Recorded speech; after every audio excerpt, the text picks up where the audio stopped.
to the Mixed Pixel Podcast. I am so proud to announce to you that this is the first episode. I am your host, Bill Conway, and I am joined by two of my very best buds. To my left and your right, Rob Trainee. Say hello. Hello. Say hello. They haven't heard your voice yet. Now they have. And my other buddy, whose name you say with fire, Jose Tlatenchi. Hello. That was weak. I was on fire. Oh, you want the fire? There it is. That's not very good at all. So we're a video game podcast, right? Yep. Right. I would say we're a video game podcast. There's so many of those on the internet, and what differentiates this one from the others is that we're not on the other ones. So yet. So with most video game podcasts, the first episode usually has the host going down a line and like, when did you first start playing video games? What's your favorite video game? I bet it's Ocarina of Time. I bet you love Super Mario Brothers and Donkey Kong. I bet you really love Battletoads. I bet you love all these classic games. And then you have like 45 minutes of them going down the line going like, oh, I remember when my dad bought me my Super Nintendo and I got into video games and I've been a gamer ever since. Instead, we're going to skip all that for right now and eat something. Because we're looking a little hungry. You're a little thirsty, you're drinking some water, but we're a little hungry as well. We're going to make a sandwich. As you guys know, E3 just ended. It's fresh on our minds. It's a little bit late maybe in podcast land to be talking about E3, because everyone's E3 impressions kind of rolled out the gate 3 weeks ago. But since this is the inaugural first episode, we didn't have time to do that. So we're going to make a sandwich out of it. Instead of going down the list and naming everything we liked at E3, you're very selective when you make a sandwich, right? You don't put everything on the sandwich. You know, maybe one day you're in the mood for a ham sandwich, maybe a turkey sandwich. Maybe you want ham and turkey on the same sandwich. That's what we're going to do here. Instead of making a best of top 10 list, we're going to make a sandwich. And the way that's going to work is I asked you both to bring in two of your top announcements from E3, as I will do mine. And we will use those as ingredients, as components to the sandwich. And I will lay it out as we go down the segment. I will let you guys know when to put your ingredients in, when to put the sauce on, when to close the sandwich. So first, when you're making a sandwich, what do you usually do? What do you need first, typically? Bread. You need bread. So what we're going to do is we're going to lay out the two slices of bread. Okay? So where do you keep your bread usually? I know where I keep my bread. Where do you guys, on the counter? In the kitchen. In a drawer? In a bread drawer? Cabinet. In a bread cabinet? A whole cabinet for bread? Well, let's say it's in a drawer, okay? For those of you listeners out there, and the people that aren't in the room, even if you're a viewer, you aren't seeing what I'm doing, you will see this image at some point during the official showing of this episode. Right now, I'm not going to go through the trouble of getting up every time I draw a component of the sandwich and putting it in your face. So we have the bread drawer right here. There's the handle. It looks like a clown nose. You go in there and you pull out the bread and you're ready to lay out the slices. So the way we're going to do this is one slice of bread will be one announcement, the other slice of bread will be the other. I know most sandwiches use the same bread for the entire sandwich, but this is a wacky fucking sandwich, and it's E3. So we're going to do whatever we want. So, the first slice of bread, which will be the bottom of the sandwich. There's our plate. There's the inner ring of the plate. Here is the first slice of bread. It's looking really, really good. So, Rob, I'm going to defer to you right now. All right. What announcement would be the bottom half of this sandwich? So is this the lesser? Or are they equal? No. I want to preface by saying again, this is a segment that I haven't explained anything to them beforehand. I kept saying to them all week that, when we do the podcast, I want you guys to bring in some E3 announcements, and we're going to do a top best of E3 type list, but we're going to do it with a sandwich, and I'll explain that more as we go when we're actually recording it. I'm going to catch you guys all off guard instead of being a nice guy and going, here's how we're going to do it. So the way it'll be is everything works together in a sandwich. Right. Typically. Mm-hmm. Nothing is like a standout on the sandwich. You know, everything comes together. That's why sandwiches are so fucking great. Is that like, you pick a bread. Oh, I love that bread. It's going to go great with the sandwich. Oh, I love that meat. It's going to go great with the sandwich. The cheese, the sauce, whatever topping you choose, whether it's tomatoes or lettuce or onions, whatever. Pickles. That all comes together, and every time you take a bite, ooh, that's E3. Not, you don't take a bite and go like, oh man, the ham. No, you take a bite and go like, oh, that's E3, baby. So nothing's ranked. It's just a matter of the order you make the sandwich in is not significant. So okay. You lay down your piece of bread. So the first slice of my E3 sandwich, biggest reveal for me, God of War. Not God of War 4, just God of War. That's a good slice of bread. Now, what I want to do a bit as we go down the line and make the sandwich is talk a little bit about our choices. Instead of just going, here's a sandwich, just throw it away in the side, we'll eat it later. We'll talk about why you picked that announcement as your bottom piece of bread. Well, just first off, I saw the leak of the art a while back, and I took it with a grain of salt. Anybody can do that. as much as I would have liked to see it, I wasn't sure if they were going to try God of War again, because we're kind of getting into like storytelling games and moving away from hack and slash, especially with Sony exclusives. Yeah, they're loving the slow burn. You got that orchestra music going on, and at some point I'm listening and I'm like, this is like Norse music plus like God of War music. And I'm feeling it coming on, and then they open the screen and they just start off right with that. They got the kid, and you come in and Kratos just walks out of the shadows. And then you hear his voice, and it's just like, this is God of War. And it comes on, that's what he says. He comes out and he goes, on PlayStation 4, God of War is happening. Exactly. And, yeah, it's a great announcement. And he and they go through, and it looks like we're getting real character development. For the first time, really. Kratos is just this pissed off guy normally. Every God of War game has been like, oh, I hate my dad so goddamn much! Yeah. He was just an angry teenager. Yeah. With lots of muscles. Yeah. He's basically a UFC fan who was slighted by his father. Instead of tap-out gear, he has red marks. He doesn't even need the clothes. He just paints it on his body himself. Yeah. He's a walking tap-out shirt. Anyway. So, looking forward to just Norse mythology, getting into a whole new mythology with the God of War franchise. Mm-hmm. I guarantee, we're still getting into that visceral combat. We're still gonna kill gods. Well, yeah, if Thor's hammer is not a weapon in the game, I'll be disappointed. I bet you it will be. It probably won't be a permanent weapon, though. I bet it's something you use for like a boss fight or something like that. Yeah. What's interesting about the God of War announcement and like what's fun, and I know you mentioned it earlier about a lot of Sony's exclusives are going from maybe like a slower burn, like storytelling games like The Last of Us, and even Uncharted 4 had inklings of like the really slower paced somber stuff instead of like the bombast of like past Uncharted games or but it's funny you mentioned though about like how like, oh man, they're moving away from hack and slash, but like when you're watching that God of War reveal when he's walking through the woods with that kid, like the first thing on my mind was like, it's The Last of Us. Yeah. It is still leaking into God of War, even though it is a hack and slash game and you're going to be fighting big fucking snakes and probably dragons which and is whatnot. Great. If we get a great mix. No, especially that initial reveal when he was just coming out. It did have a very like deep cinematic. Yeah. It's storytelling. Yeah.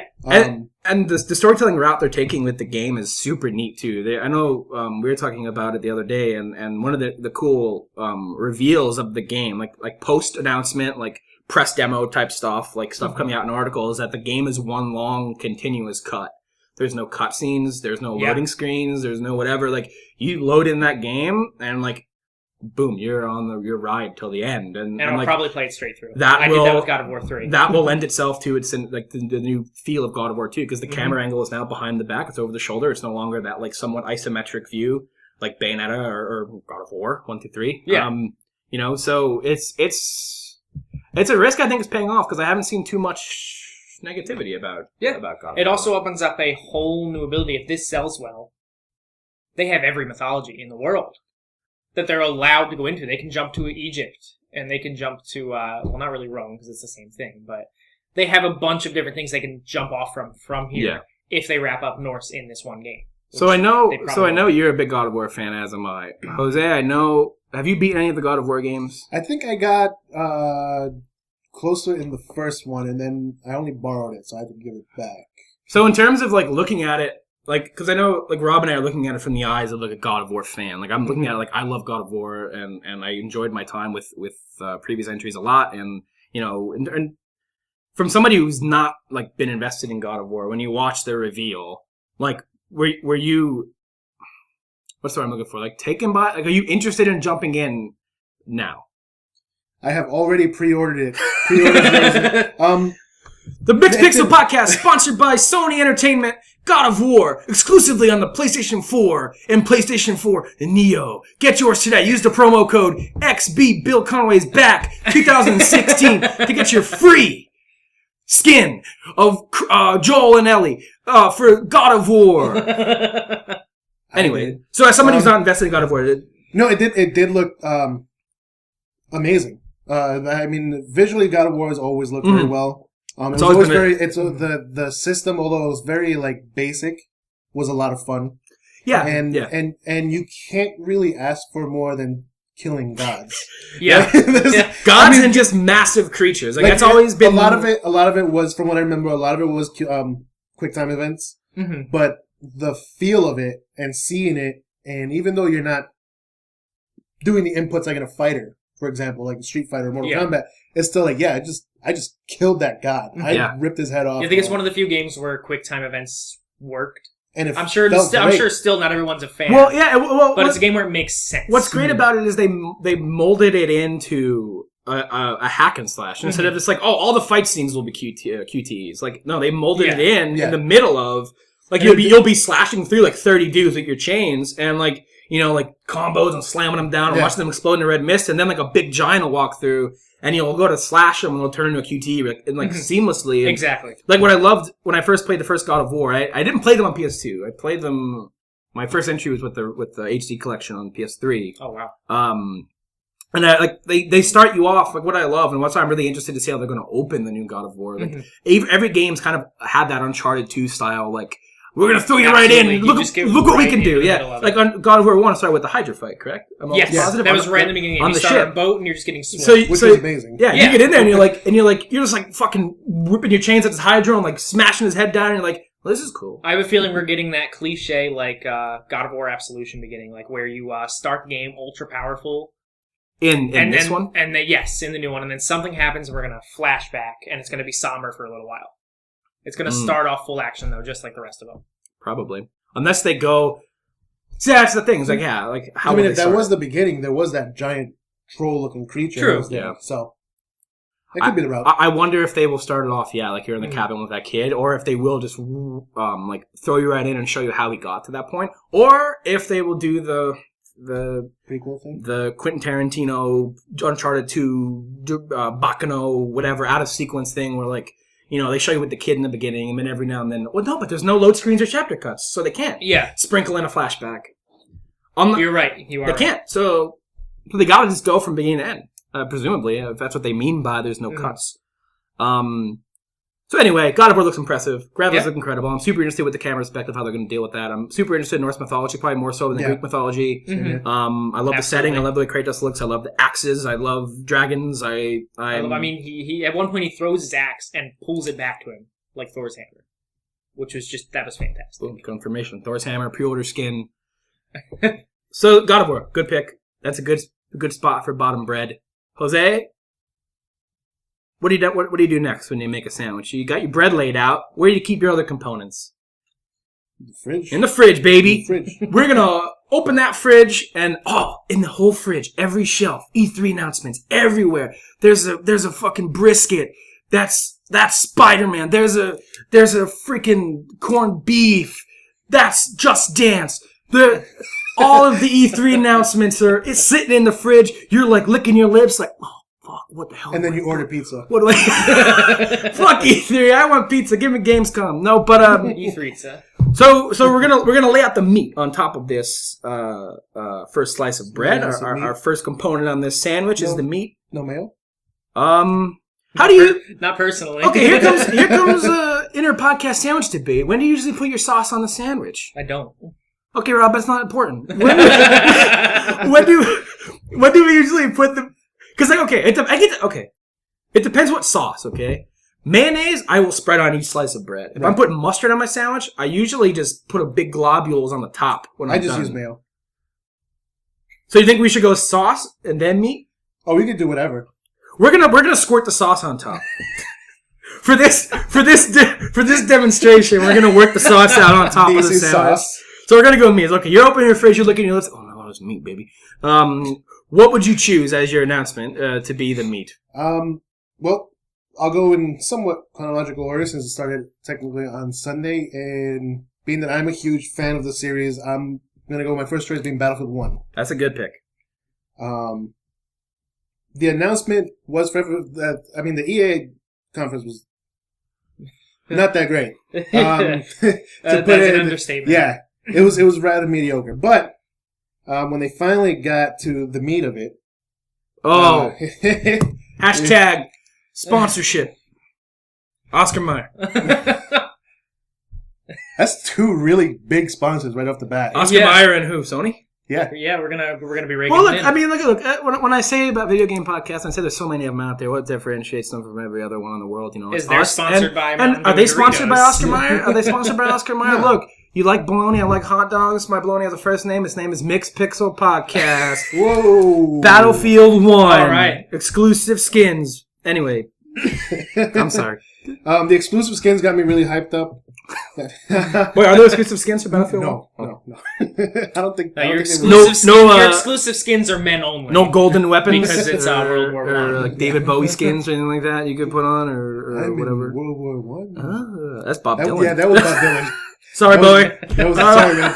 That was like a very young Bob Dylan too. Yeah, that was a Bob Dylan. We're on a game podcast. So they World War One. World War One. I did have my doubts about World War One because, like most people, I'm sure all I thought was trench warfare, which at which point you'll have the popular maps for the previous two titles. I don't include Hardline, that are probably my most hated maps, which would be Operation Metro and Operation Locker, right? Locker, yeah. For those of you guys who don't know, Jose just referenced we have a man behind the scenes. It's a ghost. Don't worry about it. A dead man who is a ghost. He's the ghost of Battlefield 1. Everybody, that's all right. So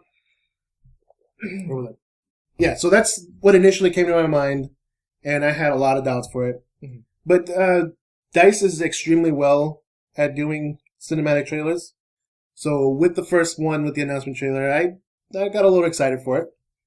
And when I saw more of the announcements that they rolled out at E3, more of the things that they were going to do, which would kind of sort of keep the same pace that they have now, which is a little faster than it's ever been. And, but still just taking away everything that made it so much easier for everyone, I guess you can say. Just pretty much taking it back to how I remember Battlefield with the first one, 1942. Reeling it back and not like, oh, look at these gadgets and look at these guns and you can auto-lock on stuff and you have all this crap and all, like, you go to unlockables and there's 50,000 things and speaking from my perspective, like, I think it's a decent perspective to have. Like, somebody who, like, you guys would always try to get me to play Battlefield 4, and I like Battlefield 4 a lot. Like, I always like playing with you guys. But every time I'd play it and I look at the unlockables and I look at the loadouts and I look at, like, there's so much shit in this fucking game. There's a lot. I don't know what to do. A lot of stuff. So I'd end up just not switching weapons and just use whatever gun I started me out with and just, and like, I'll add, gadgets and shit, tools, like the defibrillators and stuff like that. But from someone who, like, coming into the game, like, so late in the game as well, like, obviously not at launch, like, there's so much stuff to unlock and see. The most advanced gadget you're getting in Battlefield 1 is probably a bayonet. Yeah, the most advanced gadget you're getting in Battlefield 1 is a sandwich. So, and then the setting. There we go. That's nice. Yeah. You guys will see this, don't worry. Anyway. The setting itself, now that we've seen what they made it look like, looks phenomenal. Mm-hmm. Yes. It sounds great. They've always, DICE has always been amazing with their audio. DICE are the sound masters. Visually, I didn't expect anything less because the Frostbite engine is. Well, yeah, I mean, we saw how great Battlefront looked, and people could say whatever they want about Battlefront, but like DICE killed it with the visuals and sound design for Battlefront. Yes. Yeah, so like I seeing that, like, you obviously anticipate what the next Battlefield will look like, and like they did not disappoint with Battlefield 1 at all. Yeah, and it'll just be great to go back to the old scale of the maps, the way everything looked, and this is gonna be very, and I kind of don't want to use the word, but it'll be very gritty. And compared to how it was, it doesn't have that modern day sheen to it. You know what I mean? Like when you pull out a gun, it's like, oh, so like it's they're obviously trying to reverse the mistakes they made with Hardline. It's dirty. Yeah. Well, DICE didn't make Hardline. No, that was Visceral Games. Visceral Games. I am misinformed. Yeah. Well, EA might be trying to undo the mistakes they made with Hardline. It's essentially their version of what was that Final Fantasy movie? Spirits Within. It had really nothing to do with Final Fantasy. That was Hardline. They just put the title on it. It'll sell. And it did. And now they have like 500 players. It did sell and nobody plays it, yeah. So, to get back to what you're saying about the grittiness of it and everything, and like when I was watching the like multiplayer footage that was revealed throughout E3 and everything, and like seeing the streams and seeing them like take you through the game and everything, and like I got like a big grin on my face when I saw the maps and stuff like that, because like it's been so long and so many people have been clamoring to go back to World War II, and like nobody expected World War One. Everyone's been clamoring to go back to the old days. Yeah, because we've been going future between both of them.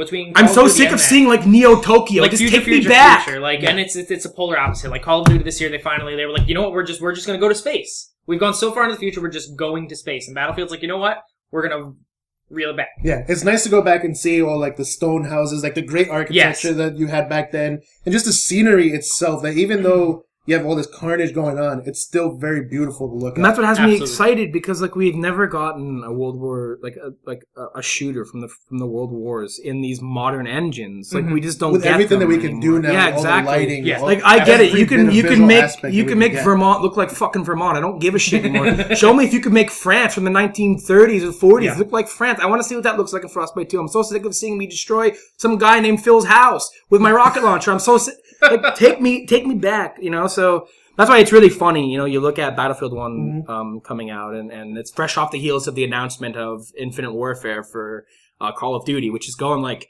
if the complete opposite. It's like they just like met in the middle and went see ya, and they walked home different directions. Like Call of Duty's going this way, and Battlefield's going back to his nice house, going, oh, I don't know where the fuck that guy's going, whatever. And to be fair, Infinite Warfare doesn't look awful.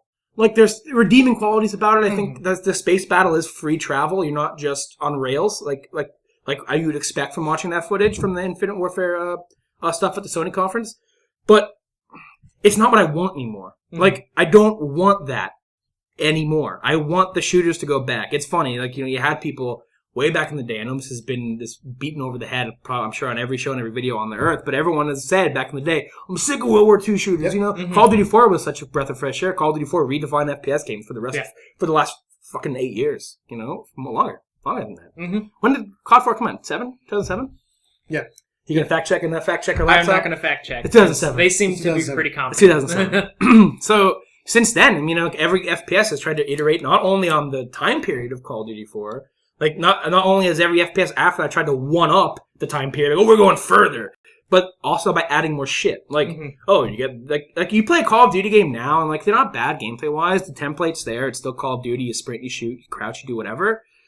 There's just too much. Like, you go to your loadouts and your unlockables, and it's like, oh, there's, like, 30 score streaks to pick from. It's like, I'm not going to pick any of these. Yeah. I'm leaving UAV on, the one that shoots people from the sky, and the one that gives me free stuff. I'm not going through any of them going, oh, this one lets me remote control a little drone and shoots out little electricity. It's like, the mechanics who the fuck uses that? It's like they brought in wall running after Titanfall. More isn't better. I didn't buy Titanfall because I could run on walls. I bought Titanfall because I get a mech, and that's where I'm going to buy Titanfall too. That's what's funny about it. Like, it's funny when you look at like the way like the Call of Duty developers try to interpret what they add into the game. Like, oh, Titanfall was successful because it had wall running. No, Titanfall was successful because it had mechs. And you know why it had wall running? Because it had mechs. You needed the wall running to counteract the height of the mechs. Absolutely. If you couldn't run on walls and find a way to dismantle a mech, like, 'cause you can jump on the back of a mech and blow it up. You need to do that through wall running and parkour and being able to achieve the heights and the verticality of it. What the fuck are you wall running for in Black Ops? You're taking down the UAV? Anyway. It was training people for Lucio.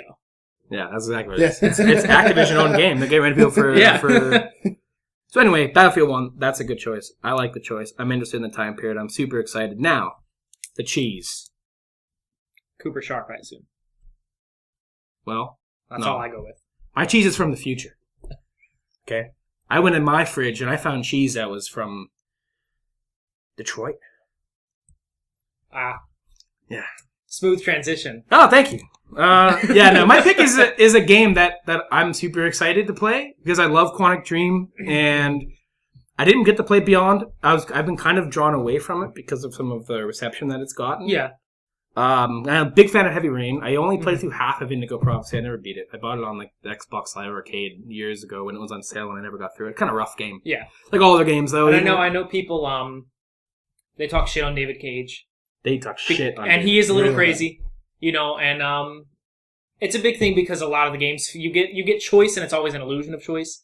And you know what? It's still an enjoyable game at the end. Here's the thing, okay? And it's funny, and maybe it's a bit of a rant. I don't know, but people talk shit on David Cage because he's not a Peter Molyneux at all. Peter Molyneux under-delivers on every fucking game. At least when you play a David Cage game, it's like, this is kind of wacky and unique, you know what I mean? Yeah. Like, the dude's not going to churn out a perfect game every time. He's going to maybe under-deliver on certain aspects of it, but it's always a different experience. And when I think of, like, the illusion of choice, when I think of when I first played Heavy Rain, compared to when I'm playing these Telltale games that get praised for their choice, they do get panned big time for the illusion of choice as well. Yeah. But those games are much worse off than David Cage games with the illusion of choice. I love Telltale games. Some of Telltale's games are in my top 10. But their illusion of choice is very much an illusion. It's the fucking... You say no, and then this thing happens anyway. Yeah. A lot of the time. Or, like, I'm playing the Game of Thrones game. And I feel, yeah. And, like, I'll kill a character. Or, like, I'll sacrifice a character or something like that. And it's like, oh, man, I wonder what happened if I didn't sacrifice him. And you go, and just the guy standing next to him is sacrificed instead. It's exactly. And I feel at least, like, in Heavy Rain, like, if I fuck up, somebody dies. And that changes the story. It reaches the same few conclusions. But it still creates a new story. What I loved about playing Heavy Rain, this is why I will always get excited about a David Cage game. This is why I will always get excited about a Quantic Dream game. When I first played Heavy Rain, I had a really great playthrough my first run. I didn't mess up a lot. I never restarted. I never did anything. I played through. I lived with my choices. I had a pretty happy ending for the most part. But it's funny when I listen to, like, my dad play it or, like, my cousin play it or whatever, and I listen to their stories about what happened to their games. Like, I was sleeping over at my cousin's house, and I got a phone call from my dad. And he's like, you won't fucking believe it. Ethan hung himself in prison 1 hour into the game. And I'm like... I've never had that outcome. Yeah. There's so many different threads, right? So, why I will always get excited is because I love conversations like that. When you talk to someone about a Telltale game, it's like... You never believe it. The opposite of what you did happened. Like, you're never going to guess something that happened that occurs super early when it shouldn't. Telltale games go on their story beats. Quantic Dream games. And I do still think they're great story beats. Yeah, they're fine. The choice is vague. All that really matters in those games is dialogue. I'm not ripping Telltale, because Wolf Among Us is one of my favorite games of all time. Absolutely. And the Game of Thrones game's great, and all that stuff. So, but what I mean is, like, everyone gives David Cage a big pile of shit all the time. Yeah. Like, for no reason at all, and Detroit, which is their newest game, which is a mix of, like, kind of brings in the moral compass of, like, androids living in our everyday life, and it's very similar to the show Humans at AMC, and I love that kind of stuff. I love that kind of, like, dystopian future of, like, oh man, technology's advanced so far, but is it too much kind of thing? And you have these robots living amongst humans, and are they human? Are they not human? And you have all that all integrates into society. And we didn't know much about the game coming into E3 this year. We didn't know anything. No, we had a cinematic trailer last year that told us it's in Detroit, there's androids. It looked like Jennifer Lawrence. Was it Jennifer Lawrence? I think it was. And this E3, we got a presentation of how the dialogue will work. And it's very reminiscent of what they've done in the past with Heavy Rain and with Beyond. And but they showed how they're, like, taking it further by just the sheer amount of outcomes you can have. And I think what's great and what I realized from it is it's looking a lot like the kind of way Until Dawn handles its butterfly effect type of situation, which I think, if you want a good example of a game with a really great set of like consequence, Until Dawn's a great example of that. And if Beyond can take cues from that and advance on it, that'll be super great. But what we saw from the presentation of Detroit, I'm watching it and I'm like, this is something I can get into. Like, I was super invested in that presentation. Yeah. So, like, I can't wait to play it. And maybe it's an odd pick to throw on the sandwich, but, in terms of what else was announced, I wasn't expecting to see anything from that. Like, we were at the Sony Conference, obviously it's one of their big games coming out, but I wasn't expecting to look at it and go, like, I can't wait for this again. Yeah, absolutely. So that is my pick for the cheese. Now. Are we going to get into a debate about vegetables now? The topping, on the sandwich. Okay.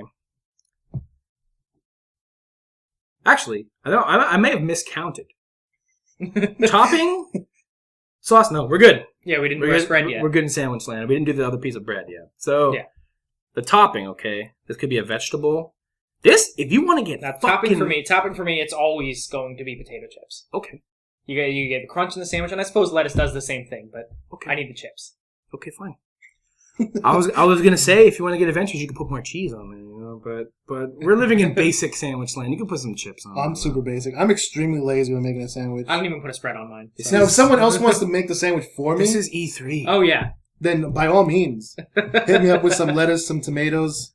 Yeah. Maybe some banana There's like a big difference between looking at a sandwich I make, like when I'm watching a TV show, or like a sandwich like my mom will come in with, like, oh, I made you a sandwich. And it's like, oh, this is a good one. Like, compared to me just slapping some bologna on it and putting some mustard. So you're gonna put potato chips on. What is your second pick for my second pick? Legend of Zelda: Breath of the Wild. It's wild, right? Breath of the Wild, yeah. I've seen like debates online. People are like, "Oh, I'm confused. Is it Breath of the Wild or Breath of the Wind?" People are going to be confusing that for years. Then we should just call it BOTW, dude. You can't fucking remember that. You can't remember. There's a letter missing there between those two words. But anyway, they're pronounced different. We already knew Nintendo wasn't going to talk about the NX. They were going to talk about Pokemon and Legend of Zelda. Can I just say? And yes, sorry, Rob. You can just say. I want to see the NX. Go ahead, sorry. That's it. But I didn't expect him to come in for Zelda in such a big way. Like, I knew they were going to show it off, but we got hours upon hours of footage. And not only is it a fantastic-looking new Zelda game, but it's got RPG mechanics. Yeah. You're not just running around with your basic sword until you get the Master Sword. You know, you can pick up any weapons you want. You got a bow that literally pauses you in the air to shoot things. You have the magical items that you always have. And just this open world, like one of the directors said, like, you can go and fight the final boss as soon as you wake up in the game. You can do whatever you want. But if you do that, you know, obviously there's points of the story you can miss. And then there's obviously the big main dungeons, but then there's all these, like, side dungeons. Like 100 or something of them that are just little puzzle dungeons. Which I'm so happy about, because puzzles are the number one best thing about any Zelda game. The overworld's always fun, but the dungeons are the number one part. I'm a big fan of the chickens. Chickens are good. And I guarantee there will be chickens that will kill you in this game as well. I bet there's some puzzles with some chickens. Absolutely. Chicken puzzles. I bet there's a puzzle in the game. Okay, it's open world. They should have a chicken it is open world. It's open world. They introduced some food making in this game. Yes, you actually... That's a big thing. Do you think... Cooking's a big deal in the game, and they explain that. Do you think... Okay, look. Okay, it's a new age for games. Okay, Nintendo's making open world games now. You know, this is their second big one. They didn't directly develop Xenoblade Chronicles X, but it's a big first-party title. Open world. Monolith Soft is helping on this title. Fill out Nintendo's open world. Hopefully it's not as boring as Xenoblade X sounds. But here's the thing. Okay, Rob, we're in a new age, 2016. This game will be on 2017, okay? 2017, there's big things happening politically in the world. There's big things happening socioeconomically in the world, Rob. Okay. The ice caps are melting, Rob. Okay? Bad shit is happening, okay? Okay. Do you think there will be a side quest in Legend of Zelda Breath of the Wild, Nintendo NX, and Nintendo Wii U video game coming out next year, sometime in the spring, presumably a launch title for the Nintendo NX? Do you think there will be a side quest in the game, Rob, okay? We mentioned chickens, okay? We mentioned cooking. Do you think there will be a quest, Rob? Okay, look. Okay. I know this doesn't take place in any real country in the world, so you got to imagine Nintendo's cooking something up special in their brain, something really creative in their heads, you know? Something like, what can we bring to the Legend of Zelda that would make people go, I got to buy an NX for this. An NX exclusive side quest, Rob. Look. Okay. I'm trying to set the tone, okay? Pre-order bonus. A special side quest. Round up 6 chickens, cut them in half, make a dozen wings, Rob. Do you think we'll see it? I know it's your dream. Because buffalo wings are your number one food. Don't break me. But, it's not bad. Crossing it off the list? No chips on this fucking You sandwich. were going to, and it's you specifically, and I know, you're going to pick up a chicken and throw it into a cooking pot. We'll see what happens. To see what happens. We'll see what happens. And I'm curious. Come spring, Rob. Okay, we'll do a stream. We'll do a stream on Twitch. That is first thing we do in the game. We'll do a stream on Twitch. Run through the beginning, find a chicken, throw it in the pot. See what happens when you throw it in the pot. No other. We're skipping everything else. You cook it a lot. Well, you could go right to the last boss. You can skip whatever the fuck you want. Yeah. We're going to go find a chicken and cook it. Aonuma. First, right off the bat. Zelda. The Zelda creator. If you're watching this, look. It's probably late in development. I know it's been in development a long time. You guys have been delaying this. You guys have been teasing us, pulling it in front of our face, carrot on a stick, all this shit. You finally gave us a 4-hour chunk of stuff from Zelda, Breath of the Wind. And, we're all excited about this game, Look, what I want from you, okay, if you're listening to this, comment in the comment section down below. Like, subscribe, do whatever you gotta do. Please put hashtag chicken wings in the comments if you're watching.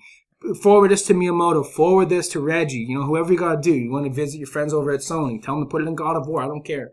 2017, Year of the Wing. I'm putting that on top of the page. But back to the food. Anyway, Zelda, sorry. You can fuck that up. Year of the Wing. There's a thing, like, you grab a bunch of food and you throw it in a pot. Mushrooms, steak. And that heals you. And that doesn't only heal you, but it can bring you over max health. You know what's funny? So I don't know if fairies are going to be a big deal. Why do the Japanese developers love cooking in their games? Like, it always looks beautiful. Yeah, they always make it. They always make it one of the most. Like you watch any Hayao Miyazaki features. film or any Studio Ghibli film for that matter, and the food looks like it's ramen with ham in it, and it looks amazing. It's like I want to eat my TV about now. Yeah, and so I'm happy about that. But you can fuck up the food. Do you think they show a thing where someone tries to cook something wrong and it comes out and it's just this pile? The pile of food looks so disgusting that it's pixelated. Does it give you downgraded food? Can you eat it still? Ubisoft made it. Probably. I'm pretty sure you can. Like in the description, it says you can, but it won't do anything and it might make you sick. There we go. Confirmed. Diarrhea confirmed. Disease is confirmed. Zelda. This game's off the hook, dude. Off the hook. It just looks like a really interactive environment. That's going to be really fun. It looks great. You know, like you can sled on your shield, and that's all I've ever wanted. You can swim in your boxers. Could you run around the world half naked? Yeah. There's all sorts of different sets of gear, and you're just like changing between whatever you want. I'm sure they have stats because it's RPG mechanics. Naked stats, dude. So yeah, I'm really looking forward to it. Looks great. I don't have a Wii U, so I'm probably just going to buy a Wii U and play on that. It's one of those things unless where... the NX has a really good price. You're fine. I'm sure the NX differences will only be visually anyway. Like what would happen with Twilight Princess and whatever. And actually, for the most part, from what I understand, the GameCube version of Twilight Princess is actually the preferred version anyway. The Wii version's mirrored, which I learned 3 months ago. I learned that just now, so... Welcome to Mixed Pixel. We're mildly informed. Yeah, your tuition costs will be at the end of the video. Apparently I'm the least informed. Yeah, Rob, get out of here, dude. We'll sub you out next time. Put me in coach. So, but what's really exciting about it is like it's Nintendo's first foray in taking one of their big main franchises and doing something different with it. Yeah. Like taking it open world. And I see a lot of people on the internet, and it's really aggravating for me to read this shit. It is people online will be like, "Oh well, why everyone be praising Nintendo? You know, they're just catching up with what everyone else is doing. Oh, so they added some features from other open world games into one of their games. That's not unique." Mm-hmm. It's Nintendo, dude. It's a Zelda game. Like, who cares? Like, just I don't know. It's taking that Zelda formula and it's finally breaking the mold. Yeah. Do you think there were people like this when different shoe companies came out? Like back in the day, like when Nike first unveiled, like and then like Adidas came out, and they're like, they always Nike, haven't always will be Nike around. has shoelaces. That's because it's like you can't release an open world game anymore without being compared to Grand Theft Auto. Right. Yeah. Well, now it's being compared to Ubisoft because like everything they do is open world. Yeah. I'm actually next E3. One of my bets is absolutely going to be how many non-open world games we will see. Dude, E3 will be open world. It's just across the whole country. Yeah. And you gotta go and... Ubisoft is going to design it. He's going to design the studio. But anyway, good pick, yeah. There's a lot you can talk about with Zelda because they did show a lot, and there's a lot we can go into in depth and everything like that. But I think in general, what everyone needs to know is that it's open world, it looks beautiful, there's going to be voice acting in it, you can use all kinds of different weapons, you can cook, you can be naked, you can presumably cook chicken wings, you can do a lot of stuff in this iteration of Zelda, and it's exciting, you know, the reveal trailer they showed off with the voice acting gave me goosebumps, and I'm not even like the biggest Zelda guy, you know, I've never beaten a Zelda game in my life. Fuck right off. So, you know, it's one of the, you know, things where it's like I'm watching that. It's a God of War situation for me, you know, where I'm watching the trailer and I'm like, man, like, you know, like even though I've never really been absorbed into Zelda 100%, like but you don't need to be like a diehard fan to appreciate when something is just something well made, you know. Right. And you see that trailer and like voice acting comes on, it's like Link, wake up, and the music comes on, and you're like, man, I don't even really care how much for Zelda, but this is badass as fuck, dude. Anyway. Mm-hmm. So there's the chips. I crossed it off. Well, I'm going to put it back in there, okay? Put the chips on the ground. 5-second rule. Chips. Zelda. In parentheses, it's back. Hashtag fuck. Next up's the sauce, okay? Who's up? You. Me, right? Obviously, this is probably an obvious pick, maybe for me. Maybe amongst the guys in this room because of the way I reacted to it. But my sauce... Okay, I think it's going to spice this whole sandwich up. I know I said it doesn't matter what order it's in, but it's kind of nice that it fell on me for the sauce. I think it's going to make you go, that sauce. And when you bite the sandwich, like, oh, this is E3, but then like that sauce hits. Resident Evil.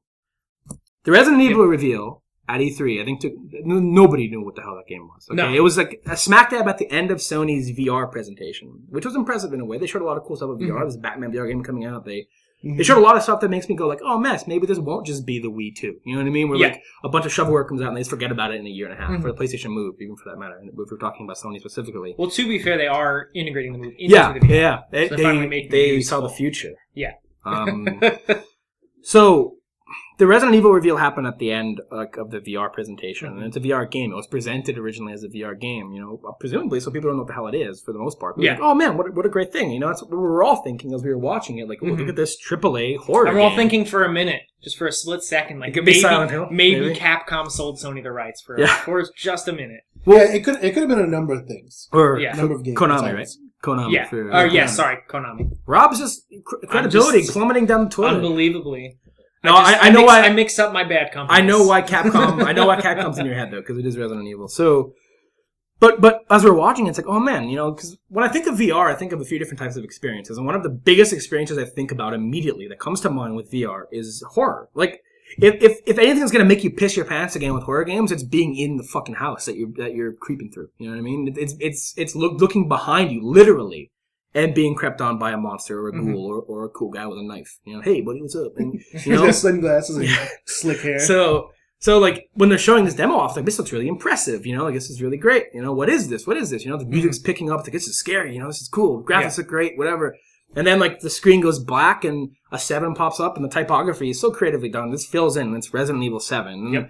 And like, as somebody who's had, like, Resident Evil in his life forever, you know, I never beat one specifically myself, but I've always beaten them with my dad. And it's always been a game where, like it would always be in my house. And everybody would watch my dad play it. My mom, myself, you know, and help him do the puzzles. Because my dad, I love you, Dad, if you're watching this, hashtag, you can't do puzzles sometimes. Anyway,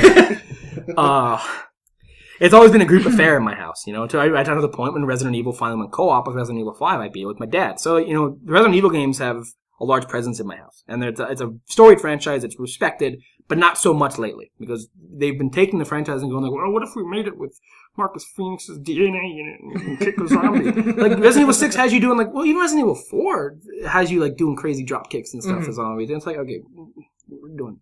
How would Jason Statham fit in this game? Yeah. There you go. Yeah. If Jason Statham sat down on the design document and made a Resident Evil game with everybody at Capcom going, oh, here's how we're going to do this. Oh, I'm going to drop kick him in the mouth. I'm going to Melcat my wiener on the screen. I'm going to get a zombie up in here. But no, what's great about the Resident Evil reveal is for years and years and years, people have been clamoring for the game to go back to being survival horror instead of super crazy anime with zombies, which is what it's been. And when I think the game series turned into the movies. Yeah. It's kind of funny when you think about it. Like when as the movies went on, everyone's like, "This is nothing like Resident Evil. The games are scary." And then like the games are coming out, and like you see the same like, "What the fuck?" Yeah, absolutely. Is Paul Anderson making the fucking games? What's going on? Mila Jovovich is in the director's chair, just making these games. So when this reveal was happening, that wasn't the first thought that like popped into my head. I was like, "Oh, this is Resident Evil," because like, you know, what would the next Resident Evil look like? You've heard the rumors of of them going back to their roots. You know, they're also making the Resident Evil remake, the remake of 2, which they better not fuck up. That was my favorite one, as it is a lot of people's. I think they know that, and I think they know what people want at this point, because of what they're doing with 7. And I know it's interesting because there's a lot of backlash for 7 on the internet. You know, maybe it's first person, by the way, for anyone who doesn't know or isn't paying attention. I appreciate it. What they're doing is they're going back to the roots, but they're also at the same time trying something new. Mm-hmm.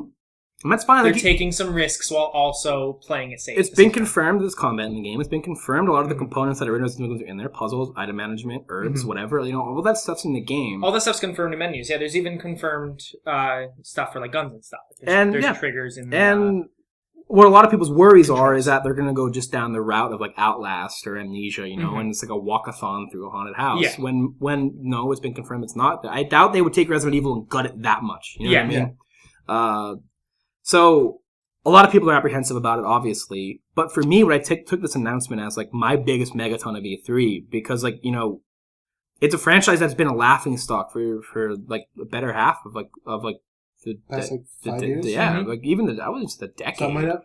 Like, 5 was an okay game, but it wasn't what I expected of Resident Evil. And you know, so Resident Evil 4 was the last time people looked at Resident Evil as a serious survival horror franchise, at least amongst my circle of people I know. And if anyone out there disagrees, that's fine. If you like Resident Evil 6, that's fine. But there's no hiding the fact that game is not Resident Evil. So for anyone to say that this isn't Resident Evil because it's first person is crazy to me, because Resident Evil was always scary, and this was scary. They released a demo on the PlayStation Store. Yep. Which is very reminiscent of PT. The demo itself doesn't really have any Resident Evil-y things in it, except for some little. But it's little flashes to Umbrella. Yeah, it will not be. You're not playing that character in the game. You're not being in that house in the game. That is a separate. It's more of a tech demo tying in probably to the storyline at least. But But yeah, I think the family in the demo. Think of it as like the truck driver in the beginning of Resident Evil 2. He's there. He causes some shit because why you bite me, but.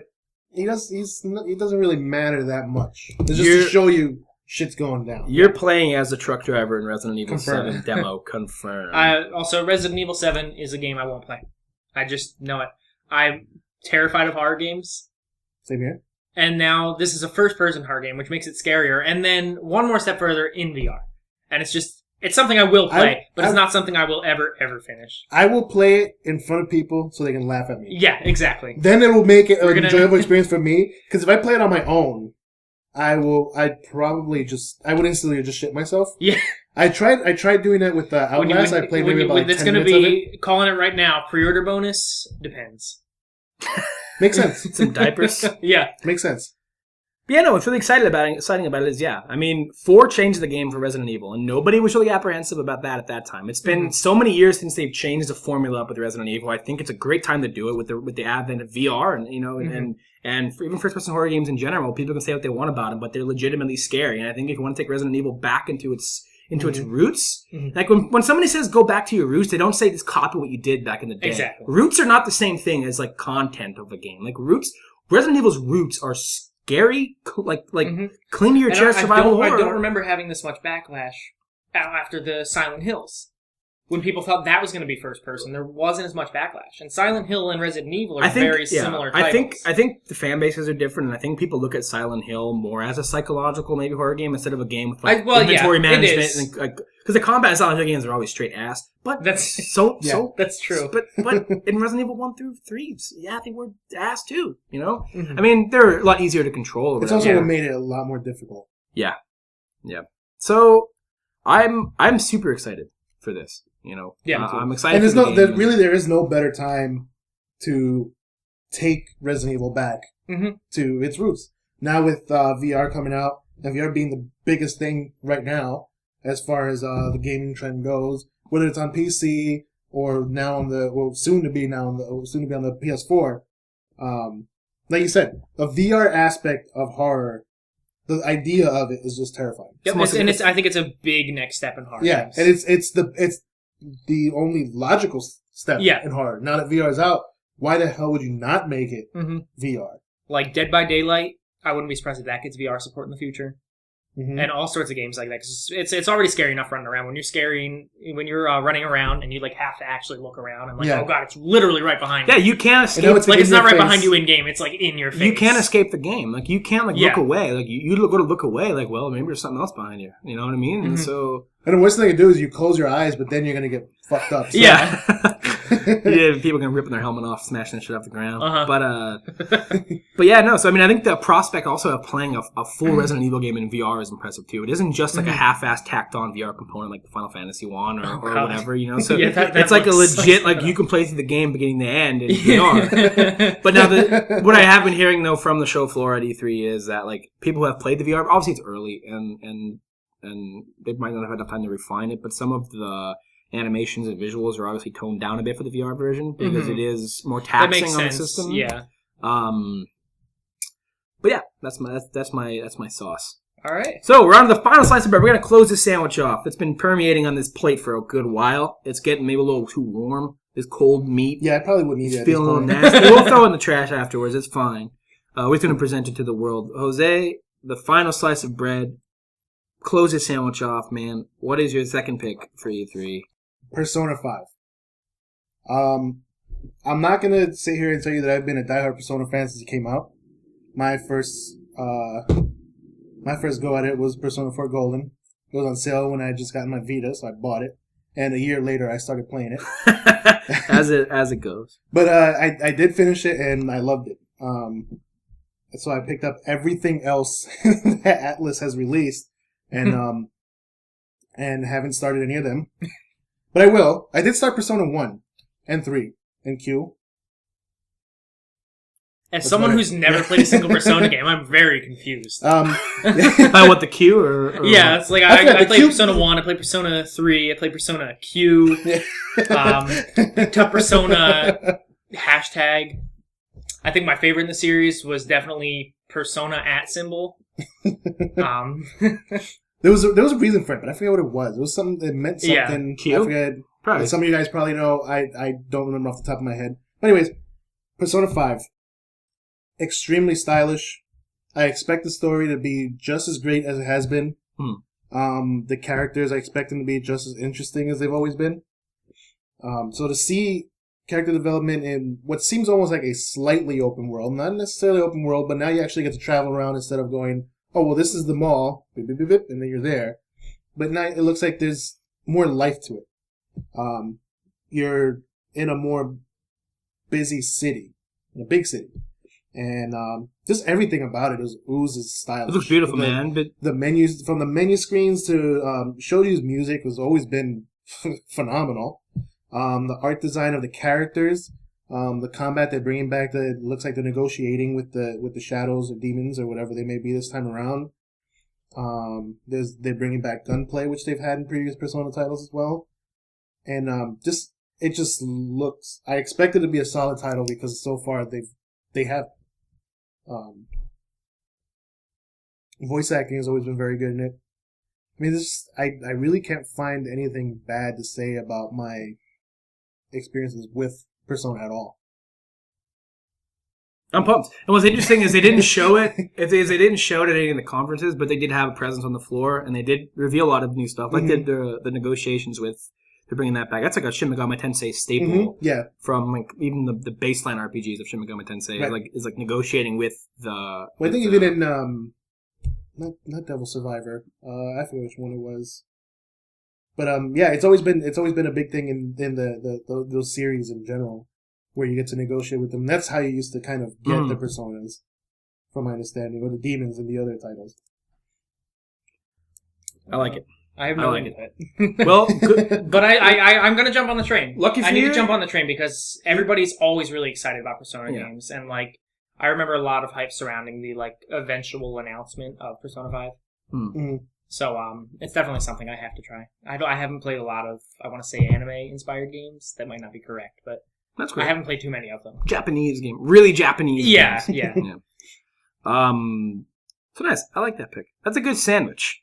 Okay, that's a good sandwich. I will put on the screen the entire components of the sandwich if you want to make it at home. You know, if you're looking for a snack, you want to watch some Humans on AMC, sponsored by AMC. Give us that Walking Dead money. Norman Reedus, Death Stranding. It's all video games. So on our sandwich, our bread is made of God of War and Persona 5. That meat we slapped down on that sandwich, some Battlefield 1, some good old World War 1 meat, a little spoiled, but meat age as well in this case. Some of that cheese from Detroit, throw it on there. Maybe that cheese is synthetic. Doesn't matter. It's going to tell a good story. They're just going to put the topping on there. Some chips. Okay, some Zelda. Zelda made those chips in a pot. It's kettle-cooked chips. She gave it to you for your lunch. You're on a big journey. Zelda's your best friend, you know? She gave you some chips. You open your lunch box. You don't expect to see the chips in there. You thought you just packed a sandwich. Boom, your favorite kettle-cooked chips on top of the sandwich. Hashtag fuck, it's back. Then we're going to put on the sauce. And this sauce came from the fridge of an old abandoned house. A little scary, a little nasty. Smells like blood. Resident Evil 7. What a great sandwich. That has been our E3 sandwich segment, everybody. But what I want to get into right now is, okay, obviously the sandwich is spoiled at this point. These ingredients aren't that good anyway from a total chef standpoint. Next to this kitchen counter is a fucking trash bag, okay? And I want to throw something in the trash right now from E3. I want to take an announcement at E3 that bothered me a lot. My own personal piece of garbage. And maybe for some people, okay, this is great. And I think there is a silver lining to it in a sense, because the future of console gaming is interesting because of this trash announcement. Is not so much the announcement itself. Actually, yes. No, it is the announcement itself. It's both. It's how they handled it. It's the way they announced it. It's the language of it. It's the way people were confused. Is leading up to E3, we had all this talk, okay? And this will be the last thing we get into a group discussion, then we're going to close off episode 1 in spectacular fashion. Is all these rumors leading up to E3. You know, Sony has a new console bring, Microsoft has a new console bring, but they aren't new consoles. They're iterations on the current consoles, and they're going to have improved power. They're going to have this or that. You know, they'll be able to run a game at 1080p 60 frames per second, like you've always been wanting. You know, rubbing your hands, ready for that 60. So everyone was expecting them both to be at E3. Everyone, you know, the rumors were confirmed true by Andrew House and the dude from Microsoft, Phil Spencer. So everyone was waiting for them. Sony came out and said our console will not be here. You know, it's not the time to announce it. You don't announce it at E3. You know, it's not ready to be announced. Microsoft thought otherwise. They thought their console was ready to be announced. You know, their new Project Scorpio, it's called. That shit was not ready to be announced. And here's the problem with that announcement. Why it bothers me so fucking much, okay, is you're hyping this new console. Everyone's waiting for it. Everyone's scared. You know, I got to depart with $400 more if I want to play more games. You know, there's all these rumors about it. Whatever. It's going to play the same games. We're fine on that front. But you don't announce the Scorpio at the end of your conference. And in the beginning of your conference, announce the Xbox Slim, which also starts with an S. You don't. So, they have the Xbox One S. Which could be Xbox One Scorpio. Mm-hmm. Then at the end, you announced the Xbox Project Scorpio. Yeah. What the fuck are you doing? No one in the right mind is going out to buy the Slim when they know the Scorpio's around the corner. So yeah, that's the half of it, right? You announced the Slim, cheaper Xbox One and get everyone excited, like, nice, I can play all these exclusives so cheap. What a great day, you know? And you're all fucking psyched for it, you know? You're getting all hyped, man. What a cheap console. You know, it's nice. It's smaller too. It doesn't look like a fucking VCR. It does look like a VCR. Yeah. The new one looks like a smaller VCR. But so you know. But as you're watching the conference, you're waiting for them because all the rumors beforehand, like, you know, and what makes it worse is they even announced during the Slim announcement, like, you can see it with improved HDR lighting. The game's going to have better graphics. Yeah. It's like, don't say that. It's the same console. Don't fucking say that to people. Because now you have people thinking that's a Scorpio. Oh, are the pre-orders up right now? Probably. Let's go do that, you know? Mm-hmm. So then at the end of the conference, Phil Spencer comes out and goes like, well, I have the future of video games right here in my pocket. And, you know, and he puts it on the TV. And there's a bunch of dudes coming on the screen talking as if they just figured out how to fix everything wrong with everyone's life in the whole world. They're like, the video games are so great, you know? And I'm just thinking, you know, if my mom didn't die, you know, I could bring her back. You know, with video games, with the highest resolution pixels ever. Like, dude, there's a quit from that presentation. He actually these are the like best pixels I ever seen. No, these are the best pixels you've ever seen. The best pixels I've ever seen. So not only is that announcement awful, they didn't show the console. They showed like a CG little camera pan around of like the processor like going into a motherboard, and everyone's supposed to be like, "Holy fuck, Microsoft dropped the fucking mic." Yeah. But no, what they did was just bullshit their entire conference, which was actually not a bad conference. No. By confusing the shit out of everybody. I saw tweets going, "Wait a second, the Xbox One S is not the Scorpio," because they didn't announce the Scorpio, and like people were like, "Oh man, that's, you know." You don't do that. You don't announce two consoles in one conference. You announce the Scorpio at your conference. Sorry, I rephrase that. See, I'm confused already. My brain's like, what are you talking about? S's. There's S's everywhere. You announce the Xbox One S at your conference. You announce the Scorpio later in the week at another press event or something like that. You don't announce two pieces of hardware in the same... garbage. In the trash, that announcement goes. If I may, can I throw something in the trash from E3? Sure, we'll all throw something in the trash. I want to throw out almost all of EA's conference. Yep. It wasn't good. No. EA comes out, launching E3, EA comes out, and they're, what did they start with? Titanfall 2. Mm-hmm. And they started off good. Titanfall 2 looks cool. You know, the robots got AI, and it, like, feels, which is a theme this year. But, then they followed up with, sports, I think. And I'm like, okay, get it out of the way. Sure. And then Mass Effect. They come into Mass Effect, and I'm like, you know, this is the year we're going to get a look at it. It's coming out in less than a year, and we're going to get a real, actual look at Mass Effect Andromeda. And what we get is behind the scenes, a little bit of a trailer, on to FIFA. Yep. They might as well shown us BioWare's toilet.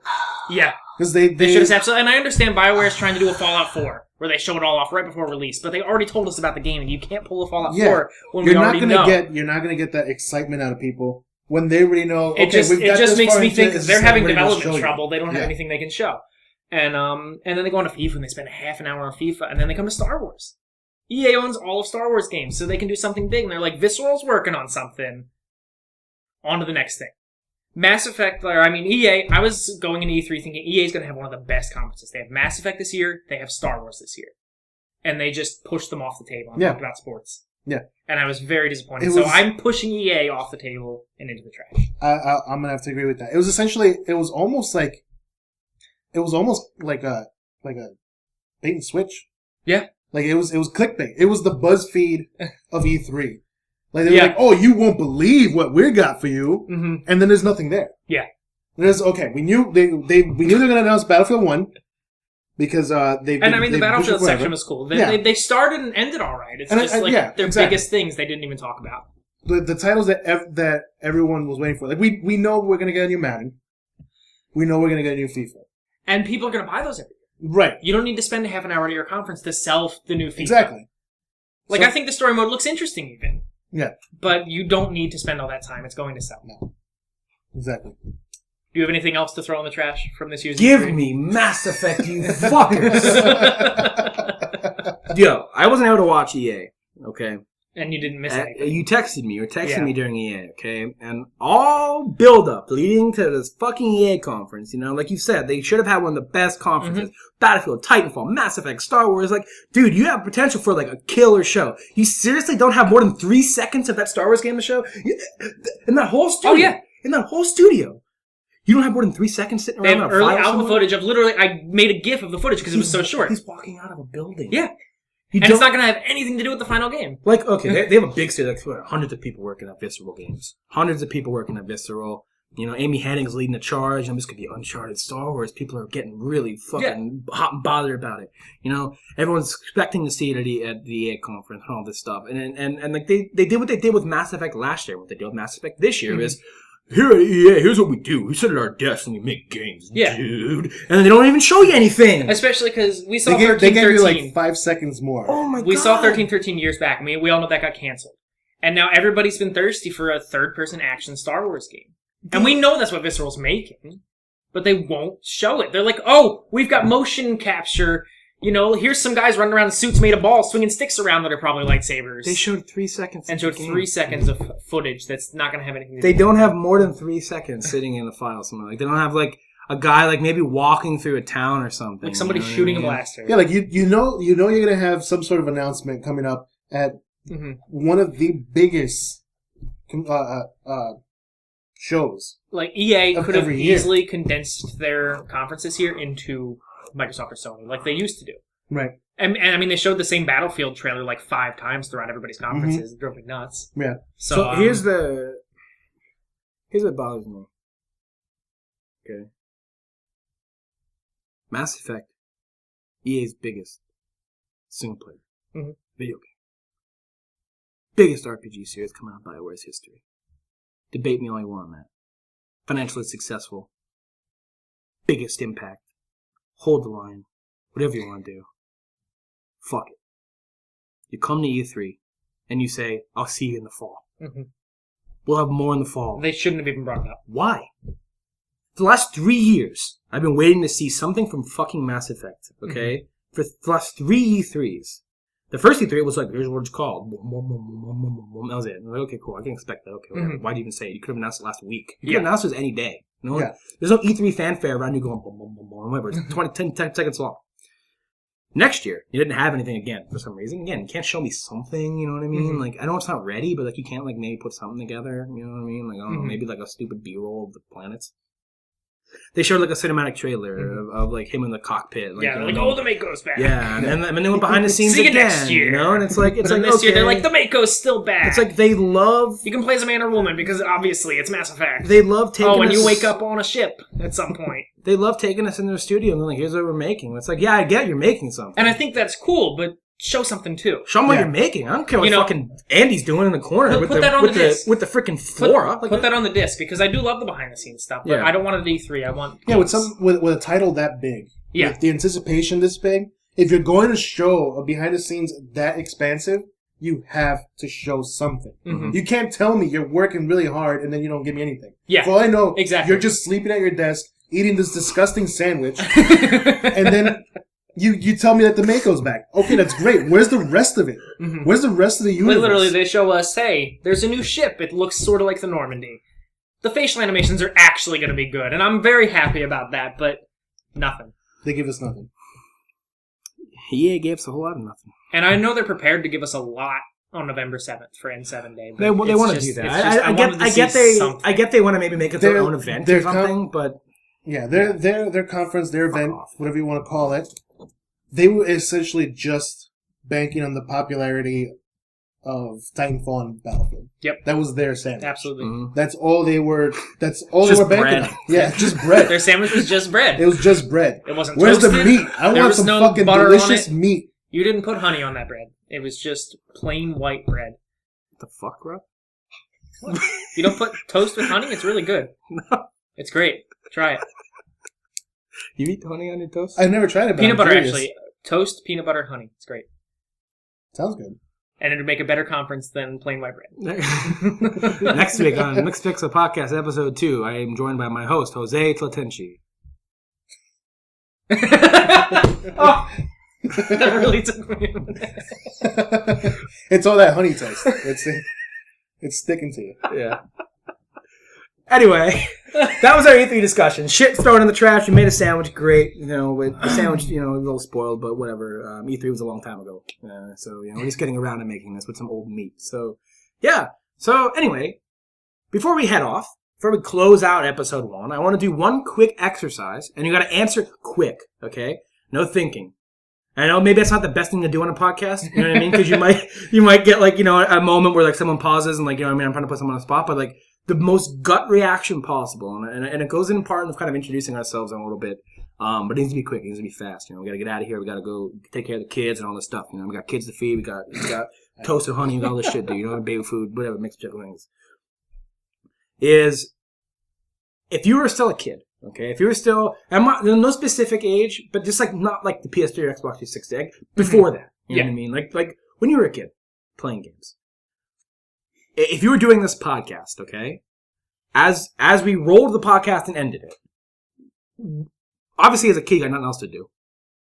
What would be the game that you turn on immediately to play after we separate our ways here, Rob? You first. So a very big game to my childhood. I'm not going to go all the way back. I'm not going to go Genesis. I'm going to go PlayStation 2. I'm going to say Ratchet & Clank. The original Ratchet & Clank. That game was a little bit about Rob. He's a furry. Oh, God, no. Oh, Jesus. I made the wrong choice. No, that game was very big for me. When I first got my PS2, I didn't get it with a memory card. I literally played that game to the same point every day. Then turned it off and started from the beginning again. That sounds a lot like what I used to do with games. Like when I would think about playing Resident Evil or something. When I would play it by myself without my dad, I would play Resident Evil 3 Nemesis up to the point where you meet Nemesis in the PlayStation every time and just turn it off, go eat dinner or something, and then do that part again, and then do it again next week. It's like, wow. And that's all I did for the longest time. And when I first got a memory card, though, and I got to that point, I was like, what's next? I can finally move on. Yeah. And that game was just huge for me. I played all the sequels.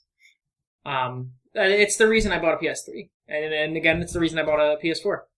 I like that. Well, maybe not the reason I bought a PS4. Big but there's still games coming out for it eventually.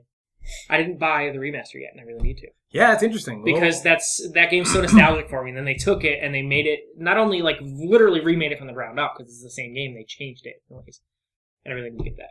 Sweet. Jose, how about you? Twisted Metal 2. I like that choice.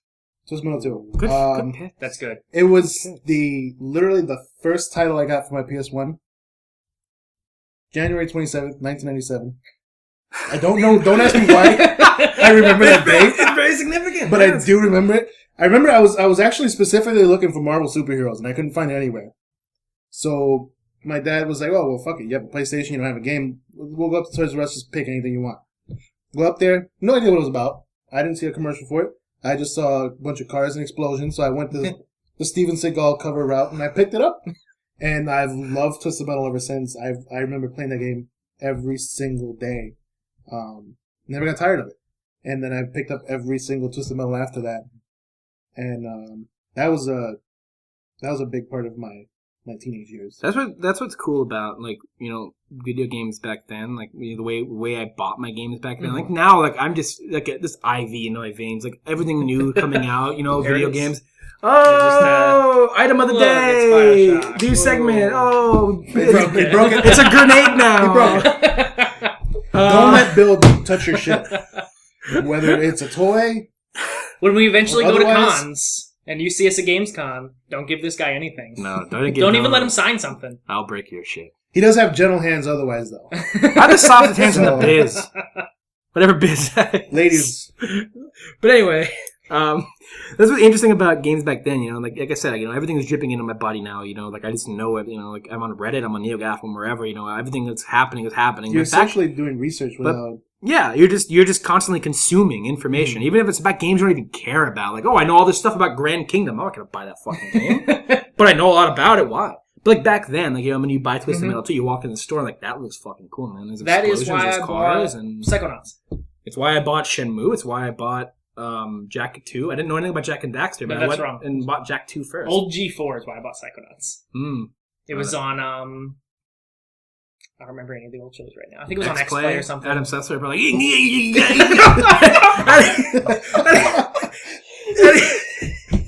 Now, the first thing I noticed when I got into this game... Yeah, let's start our podcast off with anyway, yeah, making fun of... Adam Obsessed is great. He's respected in the industry. He can take it. Anyway... He can't though, because that's why he quit doing things except for conferences. Mixed pixel. Anyway, yeah, no, it's like a lot of the PS1 games I bought, more so PS1. PS2 was when I was subscribing to like GamePro and the EGM and stuff, and I would consume maybe the same way I do now, but in a different fashion. You know, while taking a poop. Actually, no, it's the same. Not a different fashion. It's the same fashion. The only difference now is there's no pages in your Yeah. Anyway. Like a lot of PS1 games I bought, you know, like Threads of Fate, Brave Fencer Musashi, like, you know, Alundra 2, like I would go into the store and like with my mom, like, you could buy a game this week, and I'm like, oh great, yeah, and you know, like, I don't know that's what I love though about going to the store as a kid, even when I would buy toys, you know, I'm like, you could buy a game this week or a toy this week or whatever, I'm going to the store, you want to come with me? It's like, yes, you know, and you get to that game aisle and you're just like, oh yeah, like now it's like, oh, there's that game, I bought it. You know what I mean? Like you don't even, there's no attachment to like the experience of buying games anymore. Buying games, I mean, that's what not to mention, you were never going out just to buy the game. Exactly. You were going out because your mom had to buy clothes or groceries, and you got the game. So you're walking around reading the manuals because back then they were this big. They had manuals, and you're just like reading everything about the game. So once you get into it, you know every control and what every button does because eventually you ran out of things to read. Yeah, and I was going to bring up the exact same point. Now it's like, hey, you want to tag along? I'm gonna go buy FIFA. Yeah. Oh, yeah, sure. And speaking of manuals, that was one of the things I was really happy about when I bought The Witcher 3. Like, I opened that up, and I not only have a real manual, I have a map and the fucking soundtrack. Yes. I bought the base version of the game, and it came with the soundtrack. And it's an amazing soundtrack, so I was really happy about that. Yeah, I mean, it's the same thing. I miss manuals a lot. Mm-hmm. I used to read them on the ride home, or on the shitter. On the pooper. Yeah. But yeah, I mean, the experience of purchasing games now is totally different. The experience of purchasing a game now is almost entirely based on just information and or trailers. I mean, it comes with the territory also of not wanting to waste your money too, you know what I mean? Like, you want to research more because a lot of games burn you nowadays. I mean, as a kid, you have fun with anything. You know, you play Glover and have a great time. Bumble, you know, it doesn't matter so much to you at that age. You know, so like...